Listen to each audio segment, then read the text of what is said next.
set up there by Pastrnak, but a better stick by Kochetkov to knock it away. Kochetkov has been solid, not just in saves, even sticks like that he doesn't get a save, but Lindholm wants to clear, can't do it. Kept in. And now it rolls to Nystrom. Nystrom with traffic. It's deflected, the shoot, score! Carolina gets the shot through. And the captain with the net front again. Jordan Staal's 5th of the year has Carolina up 1-0. And Hall's going to take this away from Zadorov. Hall in on Swayman. Hall waits, and he scores! Taylor Hall with the beauty.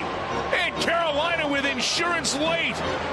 Against his old team, Taylor Hall makes it 3-0.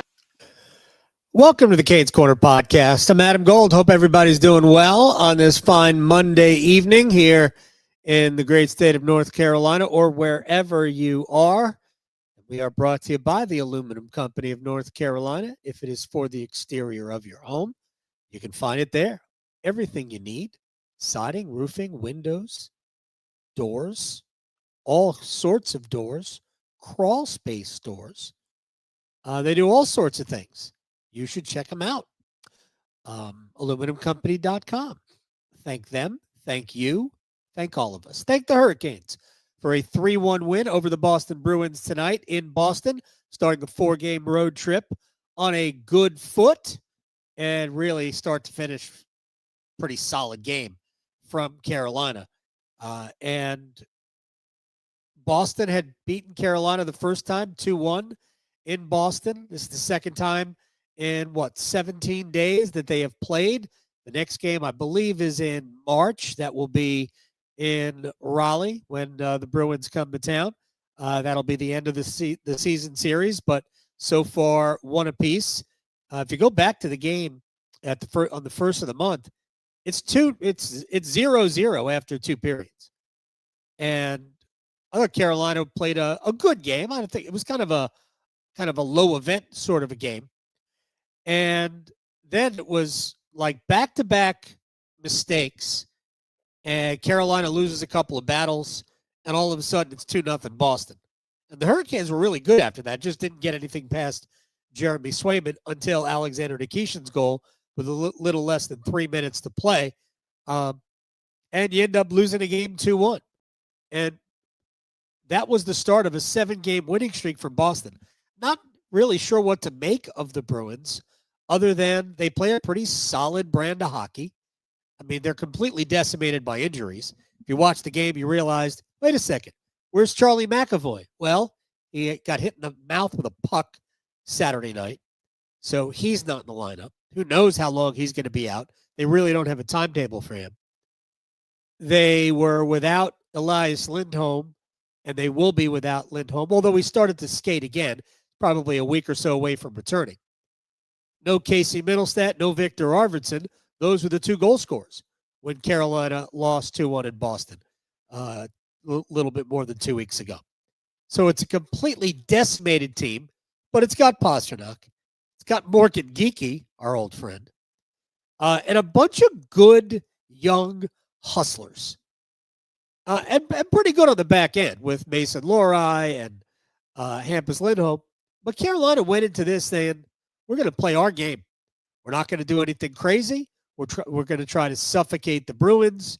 And really, for 40 minutes, they did. Carolina was good in the first period, ridiculously good in the second, and then kind of sat back just a little bit more than the head coach would have liked. But he goes, kind of understandable.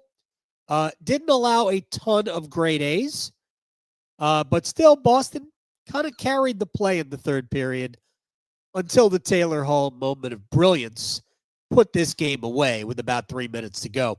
Hall, his, 6th goal of the year, he's just been so good, and he was outstanding tonight.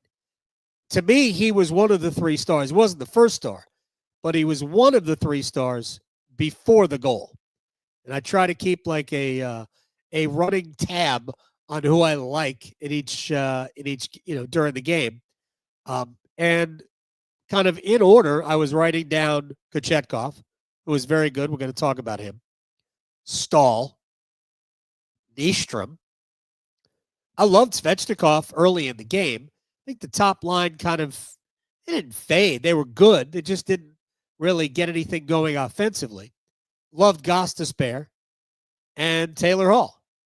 And there were a lot. I mean, everybody was good tonight. No, it's nobody in a white uniform that wasn't good tonight. Varying degrees. Martinook and Carrier were good again too.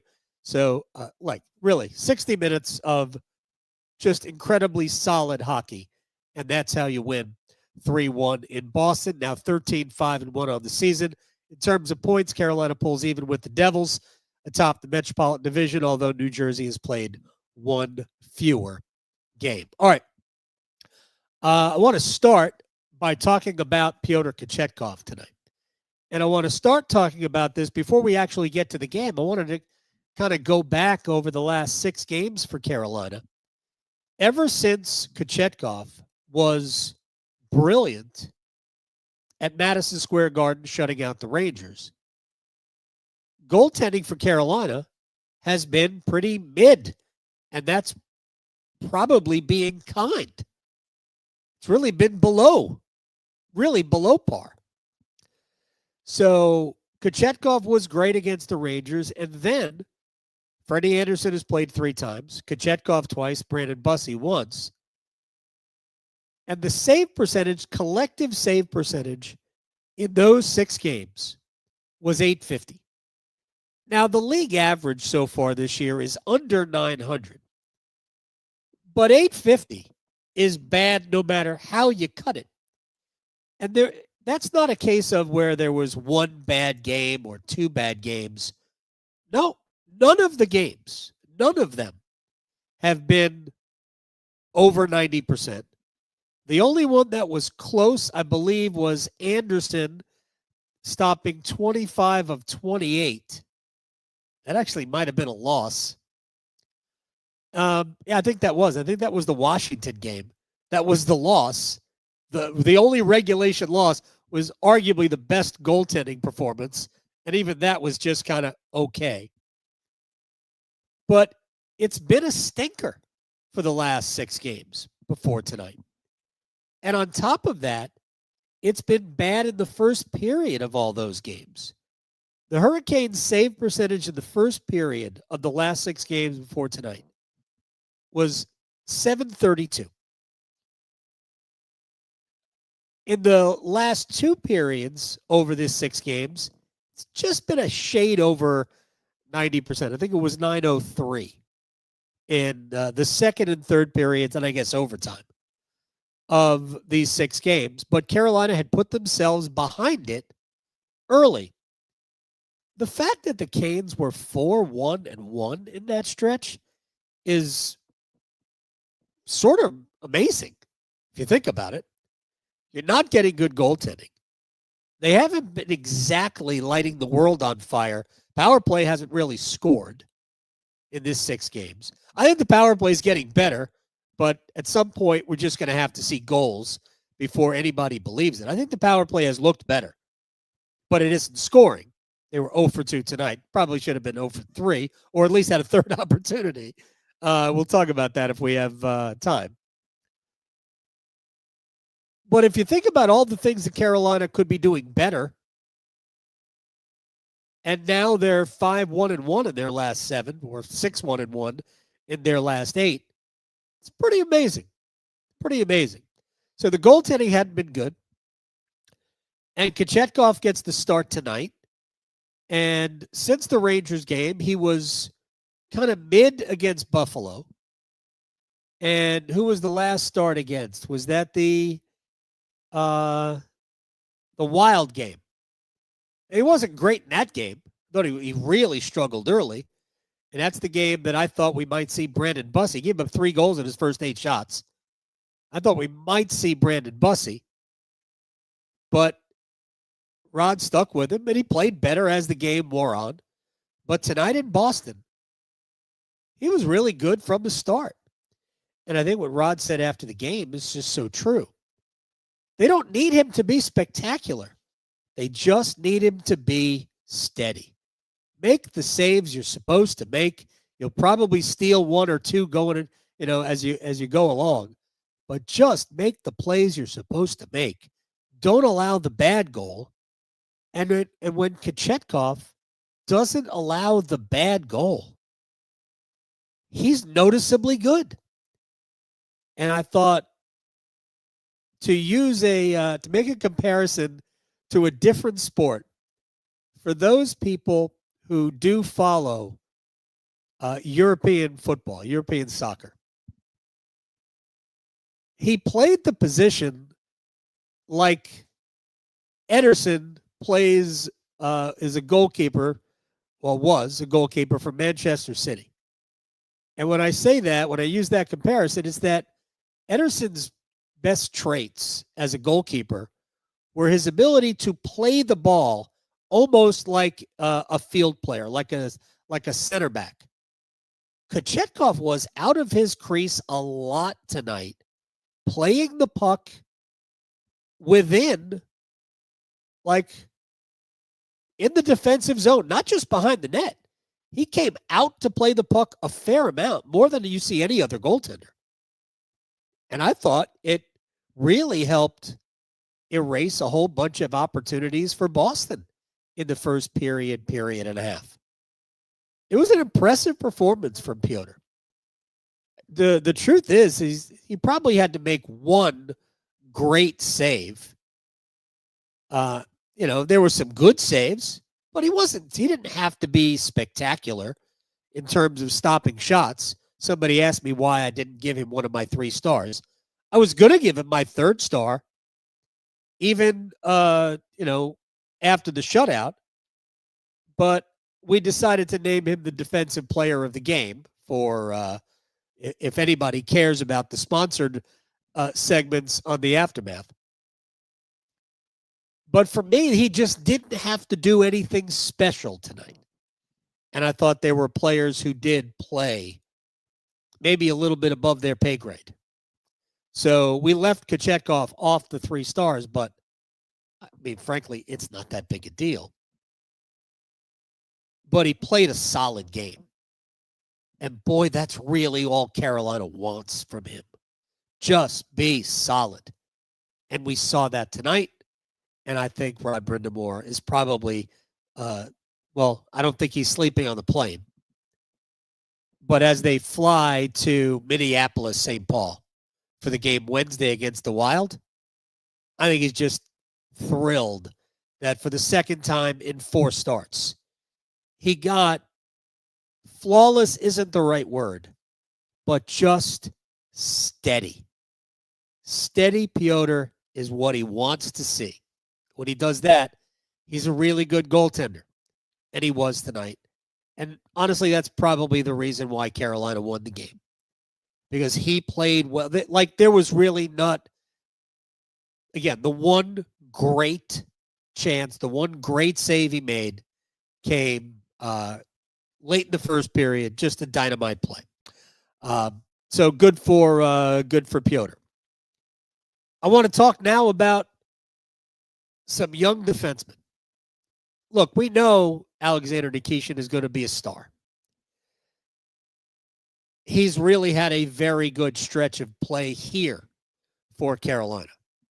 I thought he had one tough moment tonight where he iced the puck at the end of his own long shift when he didn't have to ice the puck, but Carolina, got away with it. He got away with it because Carolina ultimately did maintain possession of the puck after the defensive zone faceoff, and they got it out of harm's way, and he was able to get off.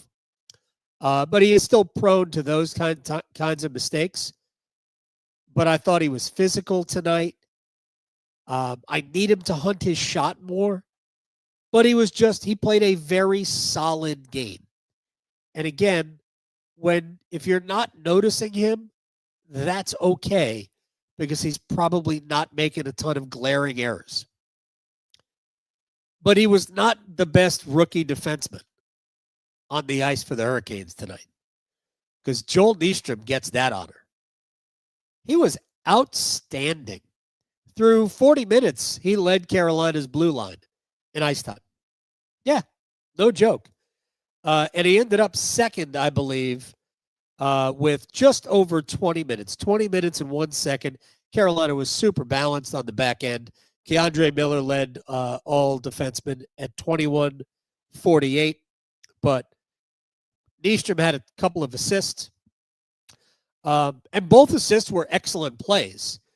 The first one was on the Jordan Staal goal, where he gets a puck to the net through traffic. It gets all the way through to Swayman, and the rebound falls out to Jordan Staal on the right side of the net, and Staal just holds Andrew Peeke off with one arm, with his left arm, and then with his right arm reaches out, and because he's a lefty, it's the backhand side of his stick, and he just scoops the puck and flips it over Swayman from a very tough angle, one-handed.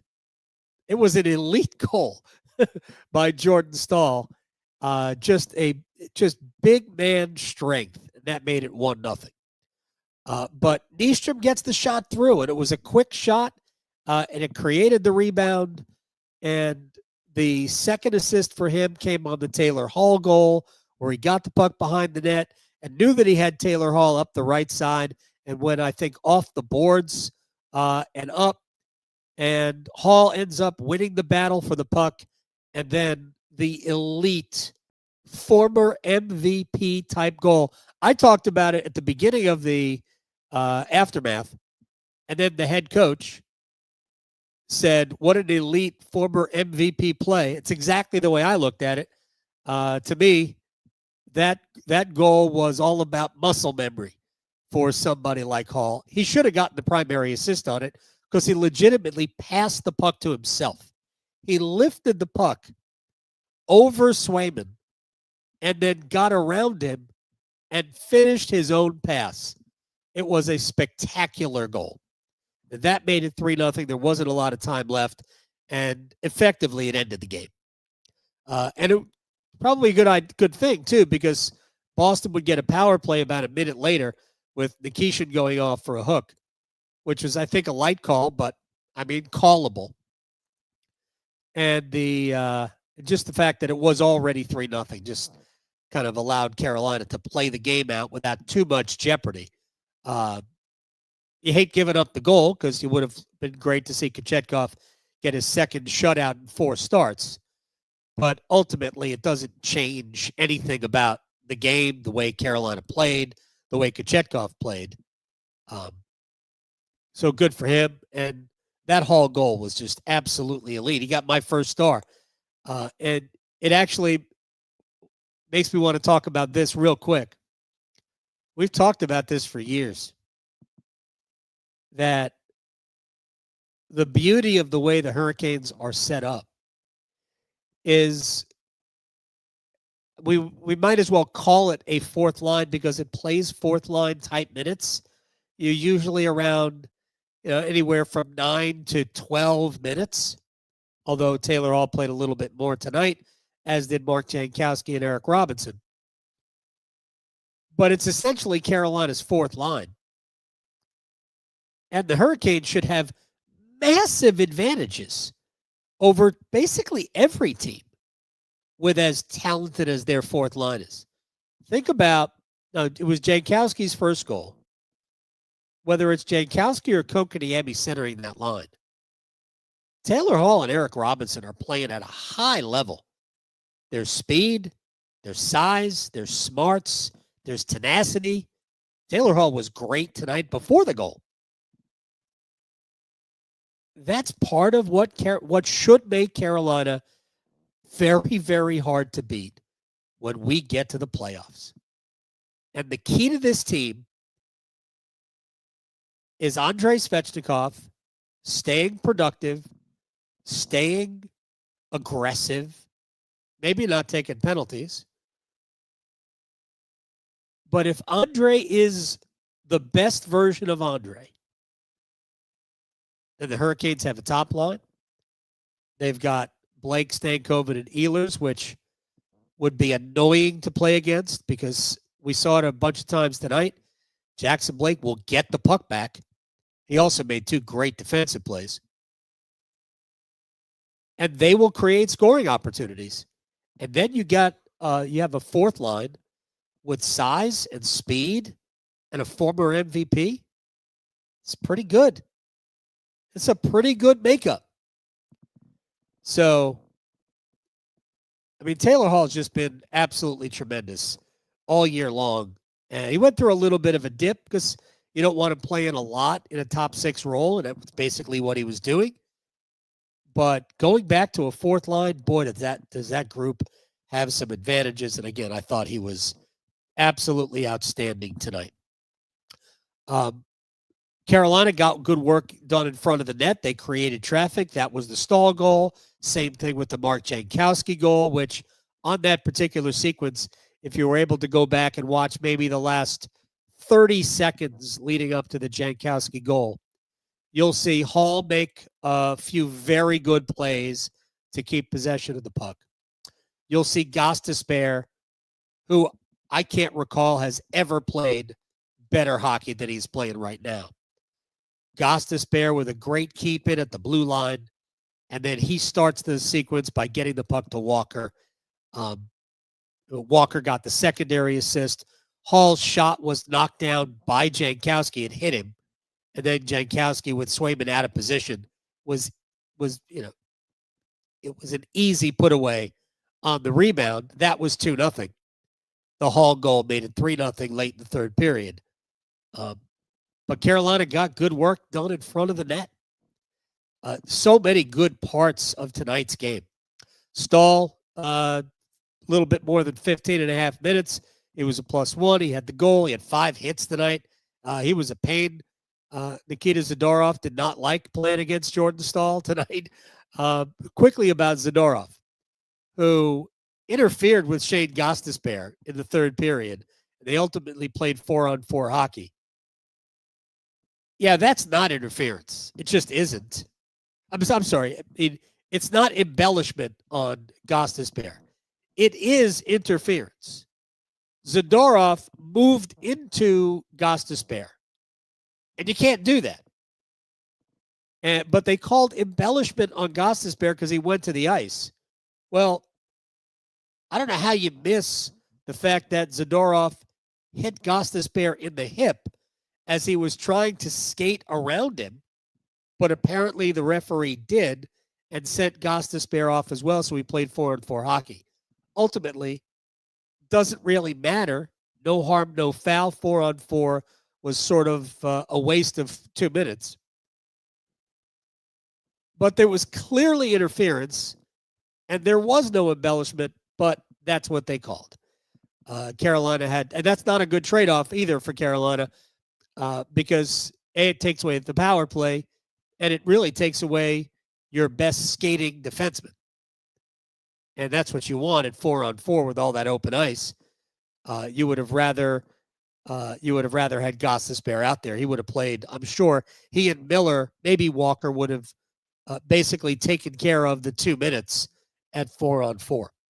But that was, to me, a bad call during the game. A call you make when, well, we don't really want to give a team leading 2-0 a power play, so we'll even it up. Just, to me, a poor call. Seth Jarvis could have had a few goals tonight. I think his two best chances, right, came shorthanded, if I'm not mistaken. But he also made some great defensive plays as well. And I thought Jarvis, Aho, Svechnikov were excellent tonight as a group. They did create up some opportunities, but I think they were just really good because for the most part, in the first 2 periods, they occupied Pastrnak. They made him a defender. Yes, David Pastrnak is always going to manage to get his scoring chances, but he didn't have them like he normally does, because I thought Aho, Jarvis, Svechnikov were really good, making Pasternak's line defend. And sometimes you can get a gauge for how Rod thinks the game is going to go based on what his combinations are. For the most part, when the Aho line was on the ice, we saw Miller and Nystrom together. And they were together pretty much all night long. And I'm telling you, Joel Nystrom looks like he can play in this league. He doesn't look like he's a top 4 defenseman, but that ain't his role. But he looks like he can play. And in some ways, he reminds me of the first time. In some ways, he reminds me of the first time we saw Jalen Chatfield, minus the exceptional speed. I just think he always looks like he's where he's supposed to be. Super smart player, gets Carolina's system, doesn't ever seem fazed by anything. I said this to Shane Willis in the second intermission.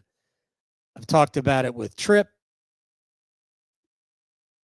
For my money, he was the best young defenseman in training camp. He was better than Nikishin. He was better than Legault. He was the guy I thought stood out as being just solid. Now, they wanted to go to be that guy, that extra defenseman, if they needed him. And I'm certainly not going to tell you that Legault wasn't really good. But I just thought that Nystrom was better during the preseason.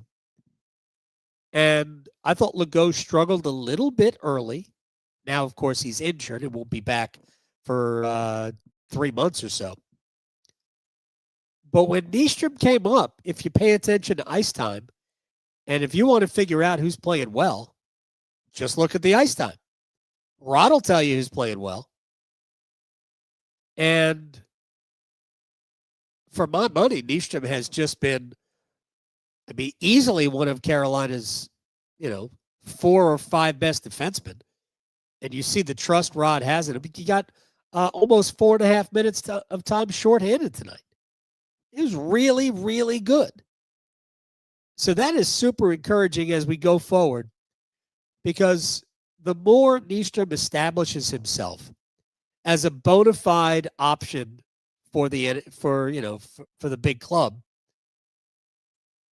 it makes it less and less of a necessity, becomes a luxury, to go out and add another defenseman at the deadline.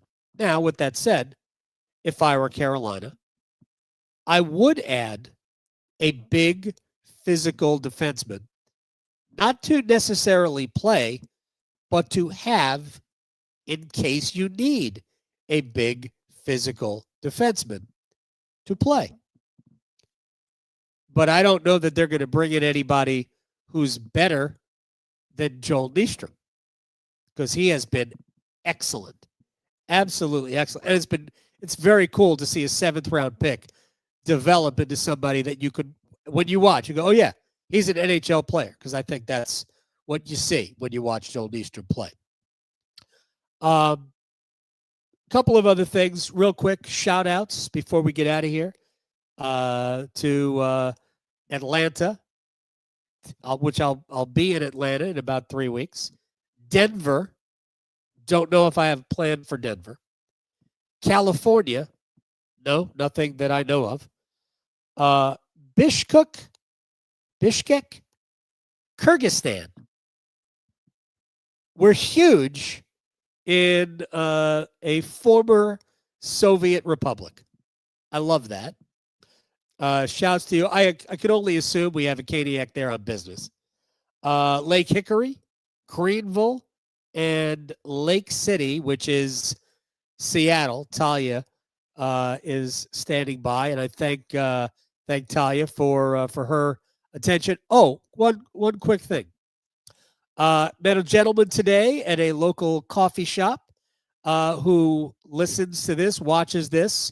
So first, apologies for forgetting your name, but thank you for the compliment. And we're here after every Hurricanes game. So thank you so much for reaching out and saying hello, because we get recognized because this stupid thing is on video. Carolina just played a solid game tonight. You don't have to be spectacular all the time, But the good signs were Kochetkov played well. Solid to great performances up and down the lineup. Really good defensively from Jarvis, Blake, Aho. You know, when you're not on the score sheet, do you help the team in other ways? And Aho, Jarvis, Blake tonight really did help Carolina out in other ways. Jarvis hit a post shorthanded. That was a great move around Swayman and just off the inside of the post, and it went out the left side. I mean, I don't know how he doesn't score. Maybe he should pass it to himself like Taylor Hall did. That will do it for us. Is there anything else I needed to bring up? Don't think so. Hurricanes 4-game road trip started in Boston. We go to Minneapolis for the game against the Wild on Wednesday. Then it's to Winnipeg. Should be fun on Friday night. And then Buffalo Sunday afternoon to wrap up the 4-game trip before the Canes spend the Thanksgiving week at home. And I believe they've got like a 6-game homestand starting before Thanksgiving and lasting until the end of the first full week of December. So buckle up. This is a pretty important stretch for Carolina to maybe string a bunch of wins together. The competition is the competition. Sometimes you think that a team that you should be able to beat easily, Vancouver the other night, isn't as easy to beat. You know why? Because they all play in the NHL, and they ain't no easy nights at all in the NHL, unless you make them easy. And you could do that against anybody. You could do that against the best team in the league. Anyway, good win for the Hurricanes. Good performance from Kochetkov, and we'll see how it goes moving forward. My guess is we will see Freddie in Minnesota, and then I think you'll see Kochetkov again in Winnipeg. Maybe you see Bussy Sunday afternoon in Buffalo. If we see Brandon Bussy on this trip, that would be my guess, but I don't know that I've been right on any of that. All right, we're brought to you by the Aluminum Company of North Carolina. If it is for the exterior of your home, you can find it there, aluminumcompany.com. Right there it is, right there in the lower right-hand portion of your screen. We'll see everybody after the Canes in the Wild on Wednesday. Good night.